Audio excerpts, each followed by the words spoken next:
పెళ్ళి, పిల్లలు, ఇల్లు. పెళ్ళి నీ చేసుకోవాలని ఉంటుంది, ఫలానా వ్యక్తిని చేసుకోవాలని ఉంటుంది, చేసుకోకూడదని ఉంటుంది. నా శాలరీ ఇంత, నేను ఈ లెవెల్ కల్లా మేనేజ్ చెయ్యలేను అని ఉంటుంది. నాకు అసలు పెళ్ళింత గ్రాండ్గా వద్దురా బై, నేను చాలా సింపుల్ వెడ్డింగ్ గుళ్ళో చేసుకుంటా, రిజిస్టర్ మ్యారేజ్ చేసుకుంటా, కోర్టు మ్యారేజ్ చేసుకుంటా అని ఉంటుంది.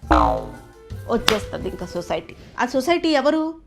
చుట్టాలు కానీ, ఫ్రెండ్స్ కానీ, ఇంటి పక్కన వాళ్ళు కానీ, ఎవరైనా సరే వాళ్ళు ఏమనుకుంటారు? ఫస్ట్ ఈ ఆలోచన పెళ్ళిగాని పిల్లలు మీరు మీ పేరెంట్స్కి చెప్పి చూడండి ఒకసారి. పేరెంట్స్ ఒపీనియన్ ఏంటో మనకు తెలియదు. నలుగురు నవ్విపోతారు. నవ్వితే నవ్వని, వాళ్ళకేం మంచిది ఆరోగ్యానికి, ఎక్కువ నవ్వితే మంచిదనే అంటారుగా. నవ్వితే నవ్వని, నీ ఫైనాన్షియల్ స్టేటస్తో సంబంధమే లేదు.